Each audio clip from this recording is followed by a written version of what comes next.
জন্মের পর আশ্রয় মিলেছিল হাইতির রাজধানী পোর্ট অফ প্রিন্সের একটি অনাথ আশ্রমে। জীবনের প্রথম অধ্যায় ছিল অনিশ্চয়তা, অভাব আর সংগ্রামে ভরা। পরিবারের স্নেহ ভালোবাসা ছাড়াই কেটেছে জীবনের প্রথম কয়েকটি মাস, কিন্তু মাত্র ৮ মাস বয়সে বদলে যায় ভাগ্যের চিত্রনাট্য।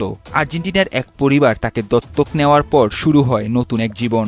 সেই অনাথ শিশুই আজ আর্জেন্টিনা অনূর্ধ্ব ১৭ দলের প্রি সিলেকশন ক্যাম্পে ডাক পাওয়া তরুণ ফুটবলার স্টিফেন কিকি রামোস।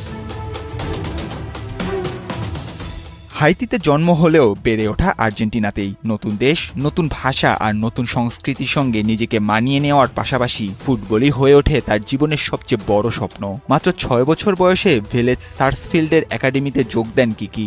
ছোটবেলা থেকেই অসাধারণ গতি, বাঁ পায়ের নিখুঁত নিয়ন্ত্রণ আর আক্রমণ ভাগে সৃষ্টিশীল ফুটবলের জন্য কোচদের নজর কাড়তে শুরু করেন তিনি। একের পর এক বয়সভিত্তিক ধাপ পেরিয়ে আজ ক্লাবটির অন্যতম সম্ভাবনাময় তরুণ হিসেবে নিজেকে প্রতিষ্ঠিত করেছেন। চলতি মৌসুমে ভিলেজের ষষ্ঠ বিভাগের হয়ে দুর্দান্ত ছন্দে রয়েছেন বাঁ পায়ের এই উইঙ্গার। গতি, নিখুঁত ড্রিবলিং, প্রতিপক্ষের রক্ষণ ভাঙার দক্ষতা আর গোল করার সহজাত ক্ষমতায় ইতোমধ্যেই করেছেন ১২টি গোল। এর মধ্যে আতলেটিকোদের রাফায়েলের বিপক্ষে এক ম্যাচেই ৪ গোল করে আলোচনা কেন্দ্রবিন্দুতে চলে আসেন এই বিস্ময় বালক। ধারাবাহিক পারফরমেন্সের কারণেই তাকে ভবিষ্যতের অন্যতম সম্ভাবনাময় উইঙ্গার হিসেবে দেখছেন ভিলেজের কোচিং স্টাফরা। ক্লাব ফুটবলে এই ধারাবাহিক সাফল্যের পুরস্কার হিসেবে দিয়েগো প্লাসেন্তের আর্জেন্টিনা অনূর্ধ্ব ১৭ দলের প্রি সিলেকশন ক্যাম্পে প্রথমবারের মতো ডাক পেয়েছেন কিকি।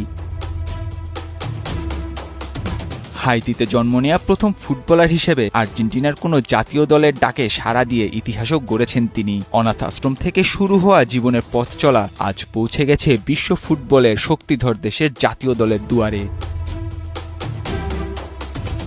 এখন কিকির স্বপ্ন ভিলেজ সার্চফিল্ডের মূল দলে নিয়মিত জায়গা করে নেওয়া। এরপর একদিন আর্জেন্টিনার সিনিয়র দলের হয়ে নীল সাদা জার্সি গায়ে চাপিয়ে দেশের হয়ে বড় মঞ্চে নিজেকে প্রমাণ করা। পোর্ট অফ প্রিন্সের এক অনাথ আশ্রম থেকে আর্জেন্টিনা জাতীয় দলের প্রি সিলেকশন ক্যাম্প পর্যন্ত পৌঁছে যাওয়া স্টিফেন কিকি রামোসের গল্প তাই শুধু একজন ফুটবলারের উত্থানের নয়, এটি প্রতিকূলতার দেয়াল ভেঙে স্বপ্নকে ছুঁয়ে ফেলার এক অসাধারণ অনুপ্রেরণার গল্পও বটে।